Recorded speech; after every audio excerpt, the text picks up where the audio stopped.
We are live! Hello po! Magandang gabi!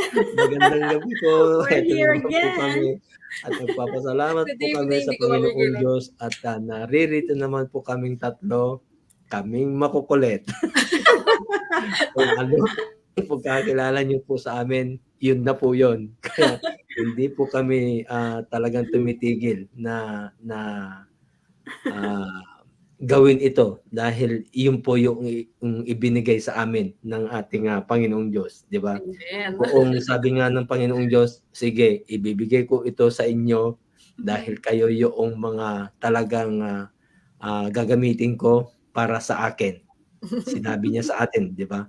So yun, kaya anuman ang humarang sa amin, sasagasaan namin. Dahil kami Ngayon, po kuya. ang warrior. Warrior ng Panginoong Diyos, di ba? So, ayun, nagpapasalamat po kami dahil naririto na naman po kami. By the way po, ako po si Noel Tamayo, living here in Friendly, Manitoba. At originally from Cagayan Valley, Ilocano po. And nagwo-work po ako sa rent-a-car industry while I'm running my own digital business and proudly digital business owner. So tatawagin ko po ang ating kapatid na si Pam para sa kanyang introduction din at magpapakilala sa kanyang sarili. Salamat Yes, po. Kuya. Thank you, Kuya. Thank you again for tonight. Thank you, Kuya, for hosting. And it's really good to see you guys again, Ate Ligaya and Kuya Noel. Anyway po, good evening, good morning, good afternoon, wherever you are. And we are so blessed, we are so grateful na nakasama po muli namin kayo dito sa aming Wednesday night edition, Real Talk with Katribo. Yes, Pamela Cortez here. Ako po ay isang may bahay, tama ba 'yan? May bahay. I'm a wife, a mom, I am a wife, a mom, I'm a full-time employee po, and at the same time, I am a proud digital business owner po. Pasensya na po at medyo kakagising-gising lang po. Galing po sa full-time work. Pero po, nag-iglip lang saglit. Pero we're here sa aming live edition. And yes po, Ate Ligaya, it's your turn. Yes, magandang gabi po, magandang tanghali at magandang umaga din naman sa Asia. Andito po kaming muli para ibigyan kayo ng inspirasyon na kahit po gaano kami ka-occupy the whole day dahil may full-time po kaming trabaho, we're here to inspire you dito sa business kasi po talagang maganda siya, it's possible kahit na may trabaho po kayo. My name is Ligaya Kim po. I am originally from Pampanga, Philippines, Maya Pabengi po kaya kayangan. But I'm currently living here dito po sa San Diego. I'm a mother of a teenager, a full-time employee, a wife, and also a proud digital business owner. We're here again to at least educate you po sa aming mga testimonies, and these are from our heart po. So, mahilig lang po kayo para at least meron din po kayong makuha. Thank you, Kuya. Thank you po. Thank you po, Ate Ligaya. And thank you din, kapatid na Pam. So, ang gaganda nung aming introduction, di ba? Kailangan naming pagandahan kung ano yung sasabihin namin. Kasi, yun yung ibinigay sa amin ng Panginoon, ng ating Panginoon, di ba? Sabi kasi ng Panginoon, kailangan yung gandahan para sa ganun ay mabibless ako, di ba? Yun yung sabi niya eh. Hindi po tayo yung kapag nabibless po tayo, mas nabibless po ang ating Panginoon dahil siya yung ating front dito. Ginamit niya lang po tayo, di ba? So, by the way po, ano ba ang ating topic sa ngayon ay napakaganda. Kung hindi niyo po alam paano po maging effective inyong time management sa inyong mga sarili, di ba? Sa tingin nyo ba kaya natin i-manage yung time management sa ating mga sarili? Sa akin, dahil yun po yung aking routine sa araw-araw sa mula po noong dumating po kami dito sa Canada, yun na po yung aking routine. So ibig sabihin na ma-manage ko po yung aking mga oras para sa aking pamilya, para sa aking trabaho, at lalong-lalo na sa buong ginagawa natin sa araw-araw. Ikaw kaya Ate Pam, ano ang pagkakaintindi mo doon sa time management? Paano maging effective sa iyong sarili? Sa aking sarili, yes. Actually, sa iba't iba, di ba? Everyone has their own way of planning talaga eh. Of Yeah. using their time. Di ba? Iba-iba tayo eh. Ibang tao, ibang pagpaplano. Paano natin ginagamit yung mga oras natin. Yung iba, sobrang occupied sila. Yung iba, okay lang, di ba? Wala sila masyadong iniintindi. Pero katulad ng nasabi ko, during my introduction, my role is as a wife, a mom, I'm an employee, and I'm a digital business owner. Means na I'm juggling lots of tasks every day po. Yes, that's why I really need to plan and organize my time. Yung time ko, very crucial po siya. So yung para sa akin po, good time management talaga, it's about my lifestyle. Katulad po ako, para sa akin, I figure out what I need to do sa araw na yon. So it does not mean na kailangan talagang maayos, nakadetalye lahat. No. Before I start the day talaga, I see to it na ano bang gagawin ko sa araw na ito, yung mga obligation ko, yung mga responsibility ko, yung mga kumbaga kahit sa maliliit na bagay, meron na akong kumbaga gusto ko may agenda ako sa araw na yon. So it doesn't mean na for this day, for this week, for this month, diba ganon. So talaga pong ako, para sa akin, lalo na yung naging nanay na po ako, naging mom na po ako, talagang naiba yung routine ko. Kasi po yung before the kids talaga, kung ano po talaga, kung nakakayaman po sabihin, pero tulog mantika talaga ako at takaw tulog po talaga ako. Dahil yung weekend ko po talaga, kumbaga talagang halos nauubos yung kalahati ng oras ko sa tulog. Ang gising ko na po patapos na yung tanghali. Alauna pasado na po kung magising ako ng Sabado. Kaya sabi po ng asawa ko, ang takaw mo matulog, no? Ganun po ang anuhan namin. So, naiba po talaga yung sitwasyon ng sarili ko, ng buhay ko. Yung nagkaroon na po ako ng anak. So, kumbaga, na-enjoy ko naman po yung kasarapan ng tulog ko, yung wala pang mga bata. Anyways po, yeah, yun po. I have to figure out what I have to do sa araw na to. Katulad po sa mga gagawin ko sa araw na to, sa pag-prepare sa mga bata, sa pagpasok sa trabaho. Ganun na lang po sa pagpasok ko sa trabaho.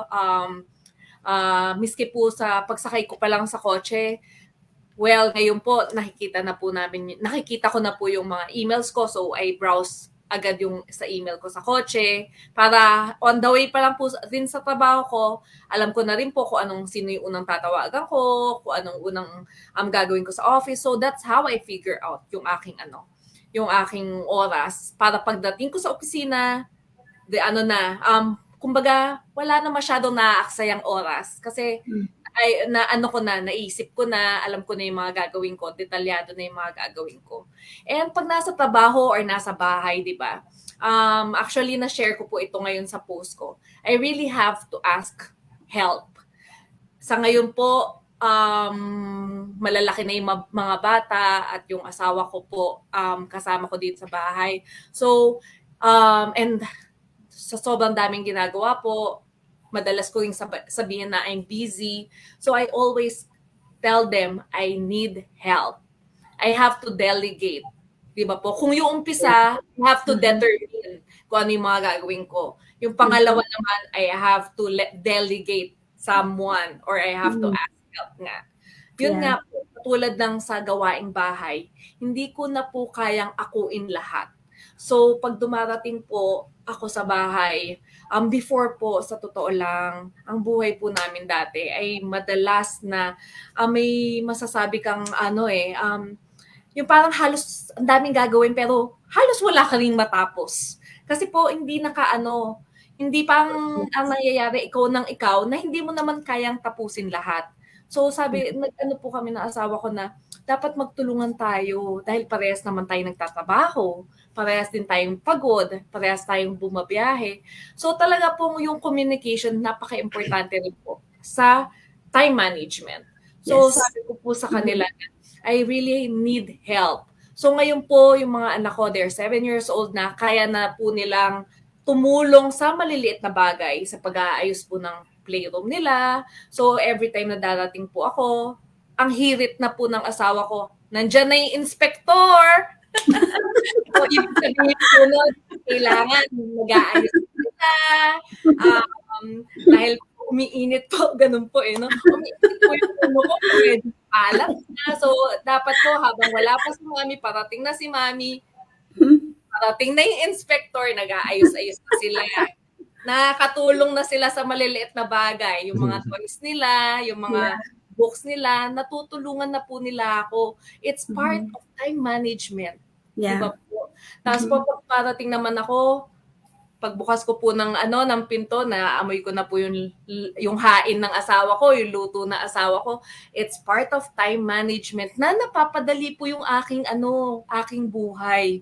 Dahil po, kaya naman niya pong magluto at masarap naman po siya magluto. So, siya po, malapit po yung trabaho niya. So, it's part of taking care of the family. It's part of taking care our life na magkatulungan kami, di ba po? So, siya na po ang naghahain, siya na po ang nag-aasikaso ng pagkain namin for dinner and for mga hugasin. Yes. So, ask help para po sa akin yon. Yes. Ito mga sinishare ko is my personal experience po. And then, even sa office, di ba po, sa office po, kahit po ako lang yung madalas na tawagan ng boss ko, but I delegate my staff. So, nag-aasa ko ng tulong sa kanila na do this, na tulungan niyo ako dito, I know you can do this. So, sa iba't ibang aspeto ng natin, ng buhay natin, pwede tayong mag-ask ng help.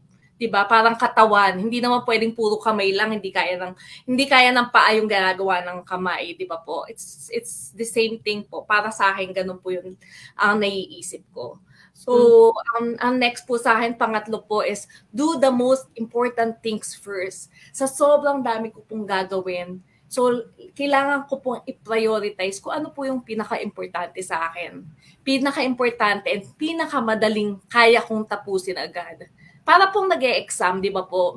Ewan ko po kung ganun yung turo sa inyo ng teacher nyo or ng parents nyo. Kasi po yung naalala ko yung nasa school po ako, laging sinasabi po sa akin ng mami ko pag may examination po kami na gawin mo muna, tapusin mo muna yung mga alam mong tanong.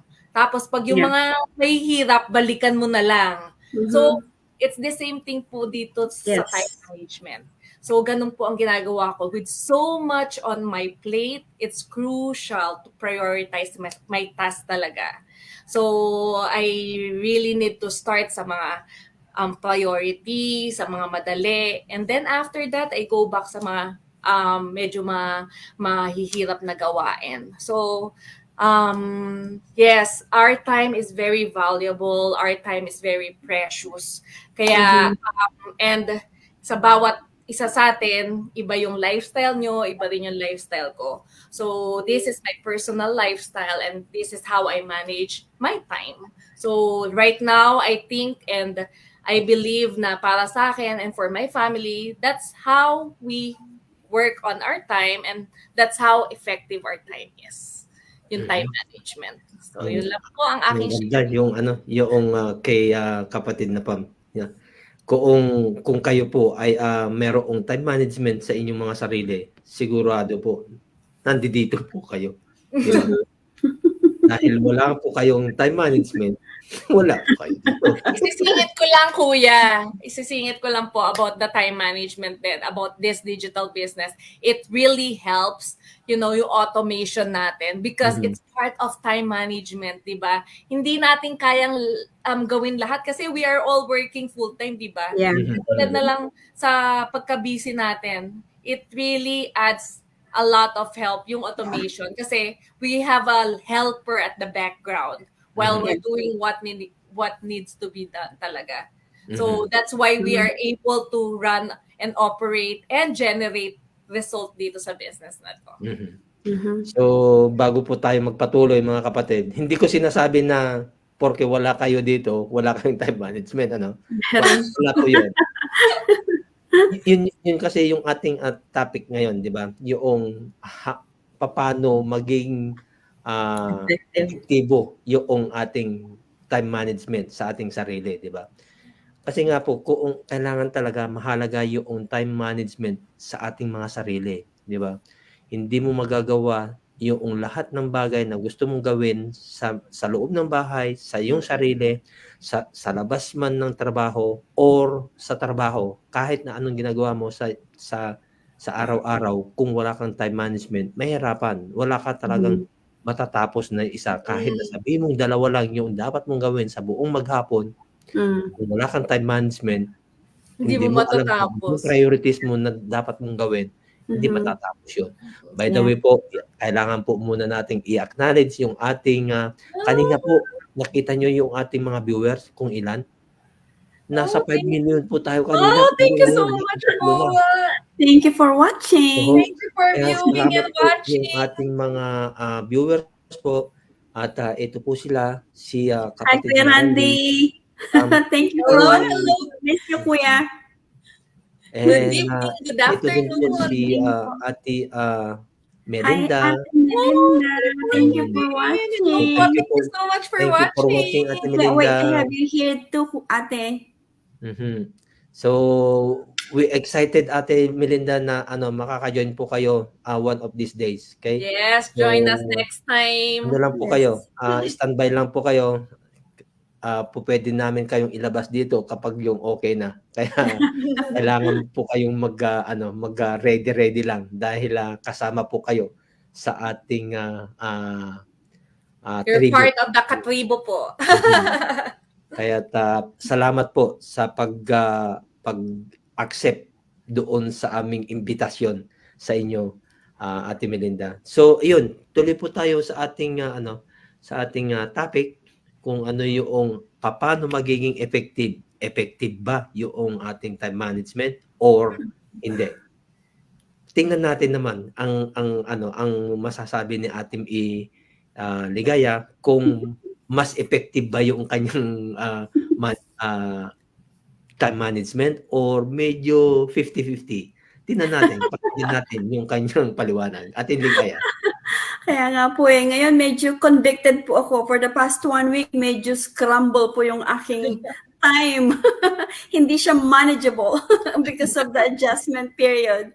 But yes, it's very important po na yung time natin nasa tamang consistency ng kung ano yung basta wala pong panibagong nangyayari sa sitwasyon ninyo sa buhay, it's very important to have a consistency sa ating time management po sa personal na buhay natin. Kagaya sabi ni Pame, sa trabaho, sa mga bata, as a wife and also as a full-time employee, and especially with this kind of business. Ang kagandahan dito sa business na ito is flexible po siya, nakikibagay po siya sa ating mga schedules po hanggang sa maging full-time na po tayo na, we can just do it anytime. Kasi pag may time na tayo talagang, mas excited po. Pero for now, habang nagtatrabaho pa po sa time management, let's just focus on the priorities. Just like what Pame said, na importante po yung magaan muna. I was trained the same way, kapatid, na unahin mo muna yung magaan para at least accomplish na sila, and then dun sa na progressive. Hindi yung unahin mahirap tapos hindi mo naman ma-accomplish, and then you feel bad pati yung magaan hindi mo siya ma-accomplish. So, yes, it's true to accomplish what is the yung magaan muna, and then, magpo-progression hanggang sa on the last minute yung mga pinakamahirap niya hanggang kapag kasi yung mindset natin nasa tamang siya, yung time may motivation ka na tapusin mo talaga siya. So sa akin naman, when I wake up at like 5:30 in the morning, talagang nandun yung conviction ko na just pray and ask God for guidance and for wisdom, kasi without Him ay sabog na po yung utak ko, kasi ang daming mga responsibilidad na you will be facing with yung daily routine talaga, trabaho sa bahay, pag-aasikaso sa anak, pag-prepare ng pagkain, ganun. So without the proper adjustment kung paano ilagay yung mga responsibilidad natin sa time natin, wala, ma-scramble siya, masisira yung araw. So, ang sa akin naman po, yung routine ko is in the morning, yun nga po, yung devotions, and then trabaho, and then preparing breakfast for my son, and then dropping him off, and then going to work. Tapos sa trabaho, may consistency din po yung aking time doon. Kasi alam ng mga katrabaho ko na kapag nag-email ako, that means they have to respond the proper time. Kasi kapag hindi nila ako ni-response ng tamang yung timeline ko, masasayang yung oras ko, which means parang I'm being paid if they are not responding to my mga email ko, yung pag function ko na dapat pala effective, nawawala ng bisa.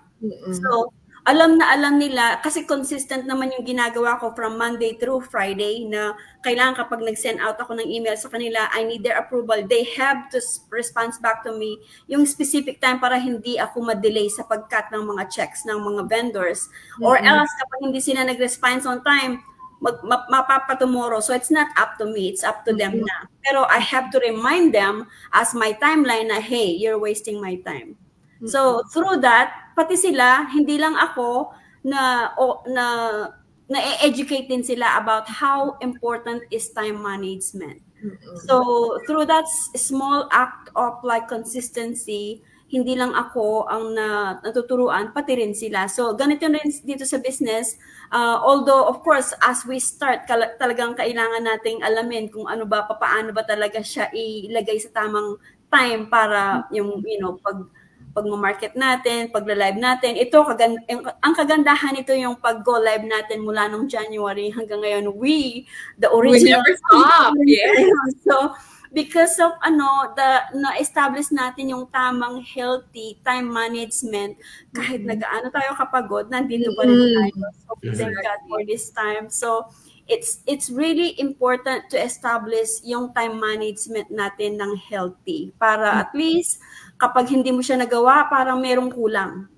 Pag ganun, that means established na yung time natin. So through that, magiging healthy na yung the following activities na gagawin natin para maging productive na tayo. So until talagang magiging everyday, maging routine na yon, maging maunlad na tayo, and then who knows, makakatulong na tayo ng mas effective sa iba. So, it is very important to have a routine, effective time management. So, let's start from small and then hanggang sa bigger na. So, yun yung sa akin, Kuya. Thank you po. So, yun, talagang napakahalaga naman po talaga yung pagkakaroon ng time management sa ating mga sarili, di ba? So, kung kay Ate Pam or kay Ate Ligaya ay ganun yung ka-epektibo ng kanilang time management, abay, kapatid, hindi ako patatalo doon. Kung paano ko i-manage yung time ko dito.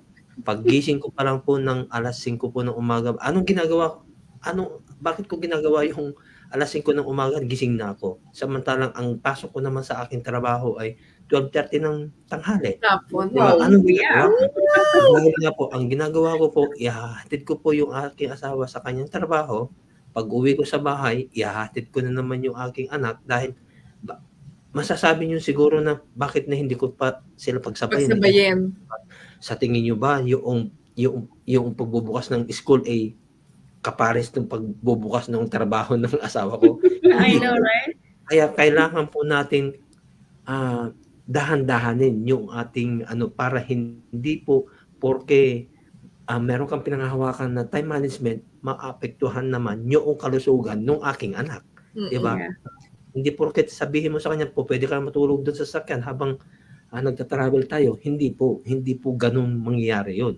Di ba? Kailangan natin i-balance din naman yung time management doon sa kalusugan ng tao. Di ba? Yeah. Yun yung ganun. Pagdating ko dito, parang alam niyo yung yung lagare. Lagare po ako sa kalsada. Lagare, yeah. So yun yung talagang bago ako pumasok sa aking trabaho ay talagang matatapos lahat yung dapat tapusin sa araw-araw, di ba? Bago mo puntahan naman yung pang sarili mo, yung pagtatrabaho mo din naman, di ba? So sabi nila, paano mo napagsasabay-sabay yung paghatid ng asawa mo, yung anak mo, yung trabaho mo, hanggang doon sa pag-go live mo, pagdating mo ng bahay, gagawin mo pa yung business mo. Yun nga po yung kailangan nating gawin na sundan yung time management. Hindi mo matatapos lahat ng mga yon kung wala kang sinusunod na format ng iyong buhay, di ba? Yeah. Sabi nga nila, kung meron kang determinasyon sa iyong sarili, matatapos lahat yan. Walang mahirap kung ikaw ay nag-iisip kung ano yung uunahin or kung ano yung dapat mong gawin sa pang-araw-araw sa iyong buhay, di ba? Kung kaya nila, edi siyempre kaya mo din, di ba? Pipilitin mo, di ba? Hindi porket nakikita mo yung asawa mo na nagtatrabaho at nakikita mo naman na medyo hirap na siya at hindi siya nagsasalita, kailangan mo ring i-balance din. Yung bang sinasabi nga nila na body language, di ba? Hindi mo alam na sundan yung body language ng isa at nanonood ka lang, kahit na alam mo na nahihirapan na, hindi yun masaya, di ba? Kailangan kahit na sensitive ka, di ba? Sabihin mo na nagtrabaho na ako kanina bakit ako pa, di ba? Huwag mong isipin yun. Kailangan sabay-sabay kayo magtrabaho para sa ganun happy ending together, di ba? Hindi yung mayroong isang masaya na doon samantalang hindi pa tapos yung isa nandoon na nagpapakahirap, di ba? So yun yung mga dapat nating gawin sa ating buhay na i-manage natin yung oras natin sa ating buhay, di ba? So ayun, napakasarap i-discuss yung time management sa ating mga sarili, mga kapatid. So sana malungkot ako dahil wala kayo dito sa amin. Mas maganda sana yung ating discussion kung mas marami kayo, di ba? Pero dahil nga meron kayong ginagawa pa sa ngayon or hindi po kayo naka-join sa amin, kita-kita na lang po tayo sa susunod. Siyempre, meron pa naman tayong Sabado. Yes. Kita ulit, di ba? Kasi nga, doon natin gagawin lahat yung tamang proseso ng ating buhay. So, salamat po sa inyong panonood. At meron pa ba kayong idadagdag, Ate Ligaya, Ate Pam, sa ating discussion para... Yes, Ate Ligaya. Bukas po, araw ng Webes, meron pong complimentary webinar para malaman po ninyo kung ano ba talaga ang overview nitong business na ito. Ito po, nagtuturo talaga siya ng time management.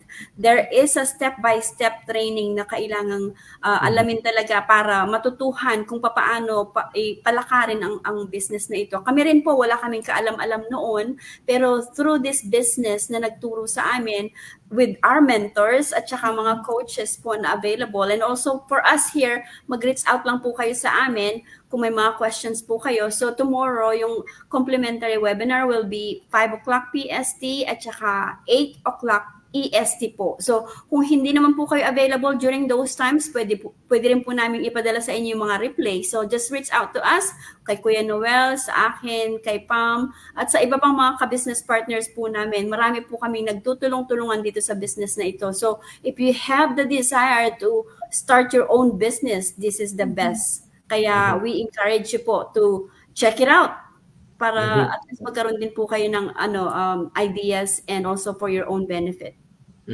Tama po. So, yun, kung Yes. nagwa-wonder po kayo kung bakit namin laging ginagawa itong paglabas-labas sa aming mga screen, di ba? Merong ano po yun, meron pong dahilan. Hindi po porke naglalabas po kami dito sa screen at pinapanood nyo kami, may purpose po yun, di ba? Lahat po tayo dito, kung ano man yung ginagawa natin oras-oras or araw-araw, may purpose po yun, di ba? Sabi nga ng Panginoon, gagamitin kita, kaya gawin mo yung nararapat para sa iyo, para makita ka ng iyong mga kapatid. Ganun yun eh, di ba?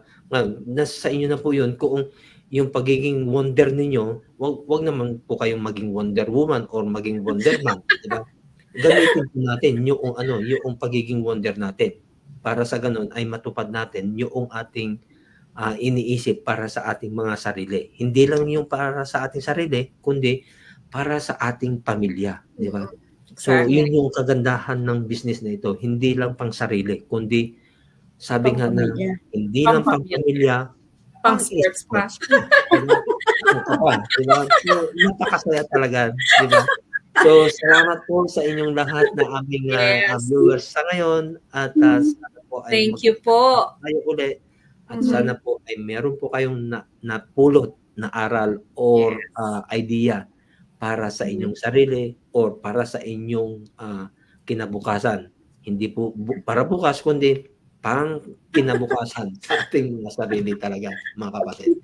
So, salamat po at kita-kita po tayo sa likod ng hindi po sa likod ng TV kundi sa likod ng tagumpay. Yes, that's So, true. salamat po at hanggang dito na lang po tayo at salamat po sa inyong lahat. Bye po now. Kung kaya namin, Kung kaya namin, kaya nyo din. Yes. So, bye-bye po. Good night Thank po. you. Good night, everyone. Thank you so for much. watching. Thank you, Ate Jo.